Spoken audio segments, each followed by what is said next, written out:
நம்ம லாஸ்ட் கிளாஸில் என்ன பார்த்தோம்னா பேரலல் ரெசோனன்ஸ்னால் என்னன்னு பார்த்தோம். அப்புறம் கியூ ஃபேக்டர் பார்த்தோம். இப்போ அந்த டெரிவ் பண்ண டெரிவேஷனெல்லாம் வச்சு நான் உங்களுக்கு ஃபார்முலாஸ் எழுதி போட்டிருக்கேன். Parallel formula for parallel resonance. Parallel ரெசோனன்ஸில் ஐஎல்ஸ் ஈக்குவல் டு ஐசி அப்படின்னு சொல்லியிருப்பாங்களா. ஐஎலுக்கு என்ன ஃபார்முலா நம்ம படிச்சிருக்கோம், வி டிவைடட் பை எக்ஸ்எல். அதுக்கடுத்து ஐசிக்கு என்ன ஃபார்முலா படிச்சிருப்போம்னா வி டிவைடட் பை எக்ஸி. அதுக்கடுத்து எக்ஸ்எல்ஸ் ஈக்குவல் டு எக்ஸின்னு சொல்லலாமா. அந்த சீரிஸ் ரெசோனன்ஸில் சொன்ன மாதிரி டெரிவ் பண்ணியிருந்தோம். அதனால் எக்ஸ்எல்ஸ் ஈக்குவல் டு எக்ஸி. எக்ஸ்எல்லோட ஃபார்முலா என்ன 2πfl. எக்ஸியோட ஃபார்முலா என்ன 1 டிவைடட் பை 2πfc. அதுக்கடுத்தது resonance frequency F R equal to 1 divided by 2 pi root of 1 divided by LC minus R divided by L the whole square. அதுக்கு அடுத்தது quality ஃபேக்டருக்கு என்ன formula 1 divided by R root of L by C. Dynamic ரெசிஸ்டன்ஸுக்கு என்ன formula இருக்குன்னா RD, dynamic resistance, அதை ஆர்டின்னு எழுதுவாங்க. Equal to L divided by CR, L divided by CR. அதுக்கு அடுத்தது கரண்ட் ஃப்ரம் த சப்ளை, அதாவது கரண்ட் வந்து சப்ளைக்கு போகிறப்ப என்ன ஆகும் ஃபார்முலானா V divided by RD, dynamic resistance. இந்த டைனமிக் ரெசிஸ்டன்ஸோட வேல்யூவை வோல்டேஜால் நம்ம வகுக்கணும் அப்படின்னு சொல்லியிருக்காங்க. கரண்ட்டுங்கிறதுனால அதோட unit amps. current through the inductor IL, இண்டக்டர்னா இண்டக்டரில் போகிற current V divided by ZL அப்படின்னு சொல்லுவாங்க. ZL கண்டுபிடிக்கிறதுக்கு நமக்கு என்ன ஃபார்முலா இருக்குது, R square root of R square plus XL ஸ்கொயர்னு சொல்லுவாங்க. அதுக்கடுத்து current through the capacitor IC is equal to V divided by எக்ஸ்ன்னு சொல்லுவாங்கப்பா. அதுக்கு அடுத்தது கம்பேரிசன் கொடுத்துருக்காங்க. Comparison of series and parallel resonance. Parallel ரெசோனன்ஸுக்கும் சீரிஸ் ரெசோனன்ஸுக்கும் என்னென்ன சார் டிஃப்ரெண்ட் இருக்குது அப்படின்னா, impedance at the resonance. Impedance எப்படி இருக்குன்னா சீரிஸ் ரெசோனன்ஸில் லோவாக இருக்கும், பேரலல் ரெசோனன்ஸில் ஹையாக இருக்கும். அதுமாதிரி கரண்ட் அட் த ரெசோனன்ஸ் எப்படி இருக்குன்னா, கரண்ட் வந்து சீரிஸ் ரெசோனன்ஸில் ஹையாக இருக்கும், பேரலல் ரெசோனன்ஸில் கம்மியாக இருக்கும். அப்போ அதுக்கு ஃபார்முலா என்னென்னா resonance current IR equal to V divided by R. இங்கே ரெசோனன்ஸ் கரண்ட் பேரலல் சர்க்யூட்டில் V divided by L divided by CR அப்படின்னு சொல்லுவாங்க. அதுக்கடுத்து டைனமிக் ரெசிஸ்டன்ஸ் ஆர் தான். இங்கே டைனமிக் ரெசிஸ்டன்ஸுக்கு ஃபார்முலா என்னன்னா எல் டிவைடட் பை சிஆர் அப்படின்னு சொல்லுவாங்க. அதுக்கடுத்து power factor at the resonance யூனிட்டியாக இருக்கும். ரெண்டுமே எப்படி இருக்குன்னா யூனிட்டியாக இருக்கும் அப்படின்னு சொல்லுவாங்க. ஏன்னா யூனிட்டியாக இருந்தால் தான் அங்கே ரெசோனன்ஸ் ஏற்படும் நான் சொல்லியிருப்பேன். அதுக்கடுத்து frequency at the resonance FR equal to 1 divided by 2 root of LC. இதே ஃபார்முலா இங்கே வருதா, இல்லை மாறி இருக்கும். அப்போ என்னென்ன மாறி இருக்குது அப்படிங்கிறத மட்டும் நம்ம நோட் பண்ணோம். FR equal to 1 divided by 2 root of 1 divided by LC minus R divided by L the whole square. It the magnification வோல்டேஜாக இருக்கும், இங்கே கரண்ட்டாக இருக்கும். அதாவது மேனிஃபிகேஷன்னா மொத்த அவுட்புட்டுன்னு சொல்லலாம், இல்லை மொத்த வோல்டேஜ் மொத்தமாக என்ன கிடைக்கும் அப்படிங்கிறத நம்ம சொல்லுவோம்.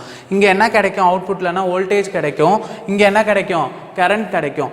அதுக்கு அடுத்தது கியூ ஃபேக்டரோட ஃபார்முலா என்னென்னா எக்ஸ்எல் டிவைடட் பை ஆர், அப்படி இல்லைனா 1 divided by R root of L divided by C. XL divided by R, அப்படி இல்லைனா பேரலல் ரெசோனன்ஸுக்கு 1 divided by R root of L divided by C. இதுவும் கியூ ஃபேக்டர் பார்த்தீங்கன்னா ரெண்டுக்குமே சேமாக இருக்கும். ஓகேவா, அது எதெல்லாம் சேமாக இருக்குது அப்படிங்கிறத கொஞ்சம் பார்த்துக்கோங்க. அதுக்கடுத்து சம்முக்கு போகலாம். இந்த ஃபார்முலாஸ் எல்லாம் வச்சு நான் சம்மு டெரிவ் பண்ண போகிறோம். And inductive circuit of resistance 2 ohm, அதாவது ரெசிஸ்டன்ஸோட வேல்யூ என்ன கொடுத்துருக்காங்க 2 ohm. Inductance of 0.01 henry is connected to a 250 volt 50 Hz supply. அதாவது ரெசிஸ்டன்ஸும் இண்டக்டன்ஸும் 250 வோல்ட்டுங்கிற சப்ளைவில் கனெக்ட் பண்ணியிருக்காங்கன்னு சொல்லியிருக்காங்க. What capacitance placed in the parallel will produced resonance. அதாவது சிங்கிற ரெசிஸ்டன்ஸ் இது கெப்பாசிட்டன்ஸ் வந்து கனெக்ட் ஆகிருக்கு, அதோட ரெசோனன்ஸ் என்னன்னு கேட்டிருக்காங்க. அதுக்கடுத்து ஃபைண்ட் த என்னென்ன கண்டுபிடிக்க சொல்லியிருக்காங்கன்னு பாரு. Find the total current take from the supply. இந்த சப்ளைவுக்கு போகிறப்ப எவ்வளோ கரண்ட் அதை அப்சர்வ் பண்ணிக்குது அப்படின்னு சொல்லியிருக்காங்க. ஃபர்ஸ்ட் கண்டுபிடிக்க வேண்டியது. அடுத்தது and the current in the each branch circuit. Each branch சர்க்யூட்னா இண்டக்டன்ஸில் எவ்வளோ கரண்ட் போகுது, கெப்பாசிட்டன்ஸில் எவ்வளோ கரண்ட் போகுதுங்கிறத கண்டுபிடிக்க சொல்லியிருக்காங்க. ஃபர்ஸ்ட் கிவன் டேட்டாவில் எடுத்து எழுதிக்கோ. கொஸ்டின்ல என்ன கொடுத்துருக்காங்கன்னு R equal to 2 ohm, L equal to 0.01 Henry, V equal to 250 volt, frequency F equal to 50 Hz. அதுக்கு அடுத்தது find the C என்ன கண்டுபிடிக்க சொல்லியிருக்காங்க, கெப்பாசிட்டன்ஸோட வேல்யூ கண்டுபிடிக்க சொல்லியிருக்காங்க. அப்புறம் I current in each branch. Total current கண்டுபிடிக்க போகிறோம், ஈச் பிரான்ச்சில் போகிற கரண்ட்டும் கண்டுபிடிக்க போகிறோம். அப்போ சொல்யூஷனில் டயக்ராம் வரையலாமப்பா, ரெசிஸ்டன்ஸு, இண்டக்டன்ஸு, கெப்பாசிட்டன்ஸ், இதுதான் பேரலல் ரெசோனன்ஸோட டயக்ராம். அப்போது ஆரோட வேல்யூ எடுத்து எழுதிக்கோ, எல்லோட வேல்யூ எடுத்து எழுதிக்கோ, சியோட வேல்யூ தெரியாது. அதுக்கடுத்து சப்ளை எவ்வளோ போகுதுங்கிறத நோட் பண்ணிக்க போகிறோம். அப்போது நமக்கு ஃபஸ்ட்டு வந்து ஃப்ரீக்வன்சி ரெசோனன்ஸ் கண்டுபிடிக்கணும். எப்போவுமே ஃப்ரீக்வன்சி ரெசோனன்ஸ் கண்டுபிடிச்சிக்கோ. ஏன் அப்படின்னா what the capacitance placed in the parallel will produce the resonance. அப்போது ரெசோனன்ஸ் கண்டுபிடிச்சிக்கிறோம், ஃப்ரீக்வன்சி ரெசோனன்ஸ். அதுக்கு ஃபார்முலா என்ன, 1/2π √1/LC - R/L the whole square. இங்கே இருக்க அந்த ஃபார்முலாவில் சப்ஸ்டிட்யூட் பண்ண போகிறோம். எஃப்ஆர் எவ்வளோ கொடுத்துருக்காங்க, ஃப்ரீக்வன்சி 50, அது அப்படியே எடுத்து எழுதிக்கோ. ஈக்குவல் டு 1/2π அப்படியே வச்சுக்கோ, 1 அப்படியே வச்சுக்கோ. எல்சிக்கு என்ன ஆன்சர் இதுக்கு கொஷினில் கொடுத்துருக்காங்கன்னா 0.1, சி தெரியாது, அதனால் சி அப்படியே வச்சுக்கிறோம். -R/L the whole square. ஆரோட வேல்யூ 2, எல்லோட வேல்யூ 0.01 the whole square போட்டோமாப்பா. அதுக்கு அடுத்தது இந்த 50 இது கூட பெருக்கலாமா, அப்போது 50 × 2π எழுதியிருக்கேனா, ஈக்குவல் டு இந்த ஈக்குவல் டு அப்படியே அங்கே ஈக்குவல்ட்டாக இருக்குது. √1/0.1 × C - 2/0.01 the whole square அப்படியே எழுதியிருக்கேனா. அப்போ இதை ரெண்டையும் பெருக்கி இங்கே போடு, இதை ரெண்டையும் வகுத்தினா ஸ்கொயர் பண்ணினா ஸ்கொயர் பண்ணினா 40,000 கிடைக்கும். அதுக்கு அடுத்தது இந்த ரூட்டை கேன்சல் பண்ணுங்கிறதுக்காக நான் டெரிவேஷனில் என்ன பண்ணியிருப்பேன், 2 பக்கமும் ஸ்கொயர் பண்ணியிருப்பேன்.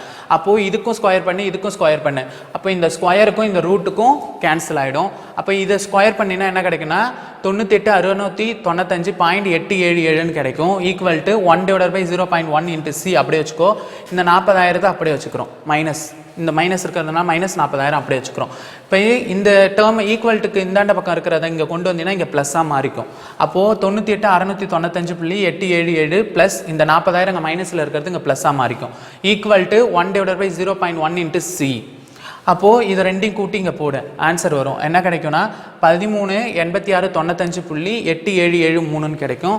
ஈக்குவல் டு இந்த பார்ட்டை அப்படியே வச்சுக்கோ. இந்த 0.1 வந்து இது கூட பெருக்கலாம், சியை வெளியே எடுத்துட்டோம்னா. அப்போ சியை வெளியே எடுத்தினா ஈக்குவல் டு இதையும் பெருக்குனா இது பெருக்கிற டைம் வந்துடும் 1/.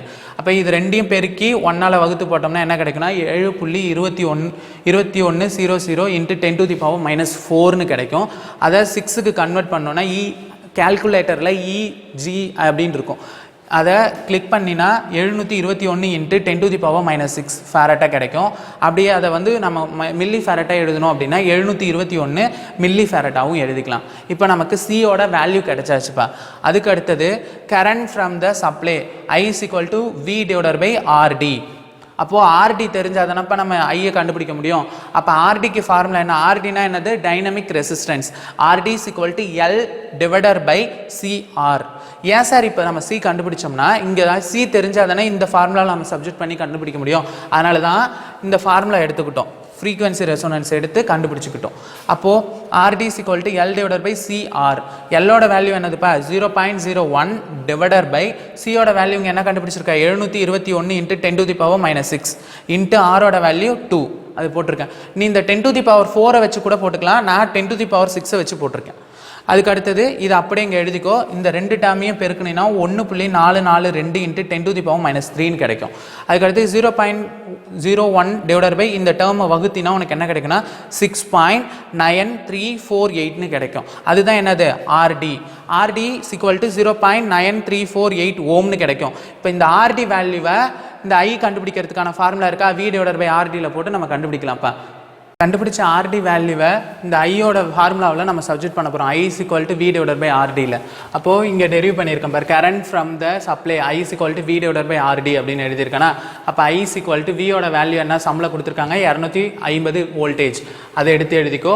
ஆர்டி கண்டுபிடிச்சிருக்கோம் 6.9348, அதை இதில் எடுத்து எழுதிக்கோ. இதை ரெண்டையும் கால்குலேட்டரில் வகுத்தினா உனக்கு என்ன ஆன்சர் கிடைக்குன்னா 36.05 ஆம்ஸ்ன்னு கிடைக்கும். அதுதான் வந்து என்னது கரண்ட்டோட வேல்யூ, அதோட யூனிட் ஆம்ஸ், அதை எழுதியிருக்கேன்ப்பா. அடுத்தது இது டோட்டல் கரண்ட் கண்டுபிடிச்சிருக்கோம், சப்ளைக்கு போகிறது. Total current take from the supply இதான் கண்டுபிடிச்சிருக்கோம். அடுத்து என்ன கண்டுபிடிக்கணும், த கரண்ட் இன் ஈச் பிரான்ச். அப்போது எதில் போகிறது IL IC, ஏன்னா இண்டக்டன்ஸில் போகிறதையும் கண்டுபிடிக்கணும், கெப்பாசிட்டன்ஸில் போகிறதையும் கண்டுபிடிக்கணும். அப்போது கரண்ட் தோ த இண்டக்டர், அப்போ IL = V/ZL இங்கே எழுதியிருக்கோம்மா ஃபார்முலாஸில், அதை எடுத்து எழுதியிருக்கேன். V தெரியும், ZL தெரியாது. அப்போ ZL கண்டுபிடிக்கிறதுக்கு ஃபார்முலா என்ன சொல்லியிருக்கேன், R square plus XL square the root, ஓகேவா, root of R square plus XL ஸ்கொயர்னு சொல்லுவாங்க. அப்போ எக்ஸ் ஆர் தெரியும், 2 ஓம் கொஷினில் கொடுத்துருக்காங்க, எக்ஸ்எல் தெரியாது. அப்போ எக்ஸ்எல் கண்டுபிடிக்கிறதுக்கு ஃபார்முலா என்ன இருக்குது, 2πfl equal to 2π into f ஓட வேல்யூ என்னது 50 ஹெட்ஸ், 50 into l ஓட வேல்யூ 0.01. அப்போது இதை எல்லாத்தையும் கால்குலேட்டரில் போட்டிங்கன்னா 3.141 ஓம்னு கிடைக்கும், ஓகேவா, 3.141 கிடைக்கும். அதை இந்த ஃபார்முலாவில் சப்ஜெக்ட் பண்ண போகிறோம். ஆர் ஸ்கொயரோட வேல்யூ 2 ஓம், அப்போது 2 த ஹோல் ஸ்கொயர் ப்ளஸ் எக்ஸ்எலோட வேல்யூனா 3.141 த ஹோல் ஸ்கொயர். ஃபஸ்ட்டு இந்த உள்ள ஸ்கொயரில் இருக்கிறத மட்டும் கால்குலேட்டரில் போட்டுங்க. போட்டிங்கன்னா 13.8658 கிடைக்கும். அதுக்கு ரூட் எடுத்தோம்னா வர ஆன்சர் தான் என்னது, இசட்எல்லோட வேல்யூ. அப்போ இசட்எல் = 3.7236 ஓம். அப்போது கரண்ட் தோத கண்டக்டர் இண்டக்டரில் IL = V/ZL. அப்போ இசட்எல்லோட வேல்யூ தெரியும். அப்போ இதை எல்லாத்தையும் கால்குலேட்டரில் போடு. IL = V ஓட வேல்யூ 250, இசட்எல்லோட வேல்யூ இங்கே கண்டுபிடிச்சதை எடுத்து எழுதியிருக்கேன். இது ரெண்டையும் கால்குலேட்டர் போட்டீங்கன்னா என்ன கிடைக்குதோ அதுதான் ஐஎல்லோட வேல்யூ. அப்போ என்ன கிடைக்கும்னா 67.139, அதாவது 67.139 ஆம்ப்ஸ்.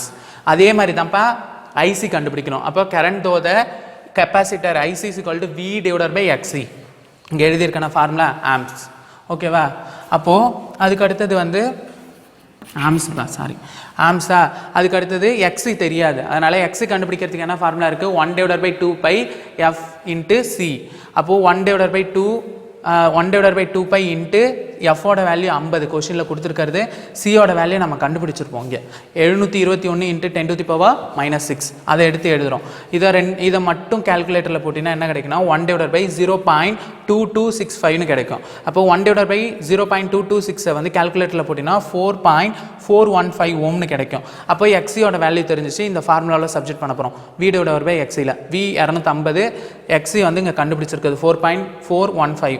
இதை கால்குலேட்டரில் போட்டிங்கன்னா ஐசியோட வேல்யூ கிடச்சிரும். வர ஆன்சர் என்ன இருக்குன்னா 56.625 ஆம்ஸ்ன்னு கிடைக்கும்ப்பா. அதுதான்ப்பா டோட்டல் ஆன்சர். அப்போ என்னென்ன கண்டுபிடிக்க சொல்லியிருக்காங்க, நம்ம கண்டுபிடிச்சிருக்கோம்னு பாரு. கெப்பாசிட்டன்ஸோட வேல்யூ கண்டுபிடிக்கும். What is capacitance placed in the parallel resonance. அப்போ கெப்பாசிட்டரோட வேல்யூ. அப்போ ஃபர்ஸ்ட் கொஸ்டினுக்கான ஆன்சர். ரிசல்ட் எழுதுறதுக்கு சொல்லிட்டு இருக்கேன். அதுக்கடுத்து என்ன கண்டுபிடிக்க சொல்லியிருக்காங்க, total current taken from the supply. அப்போது இங்கே கண்டுபிடிச்சிருக்கோமா, அப்போ ரெண்டாவது இது ரிசல்ட்டுன்னு போட்டு இதை எடுத்து எழுதிடணும். அடுத்தது என்ன சொல்லியிருக்காங்க, the current in the each branch circuit. Each branch சர்க்கியூட்னா ஃபஸ்ட்டு ஐஎல் எங்கே கண்டுபிடிச்சிருக்கோம், இங்கே கண்டுபிடிச்சிருக்கோம், இதை 3. அப்புறம் ஐசி எங்கே கண்டுபிடிச்சிருக்கோம், இது 4. அப்படி ஒவ்வொன்றா ரிசல்ட்டுன்னு போட்டுட்டு ஒவ்வொன்றா எடுத்து எழுதி நம்ம ஆன்சர் டெரிவ் பண்ணப்பா. தேங்க்ஸ்ப்பா. இதோட 4th யூனிட் முடிஞ்சிச்சு.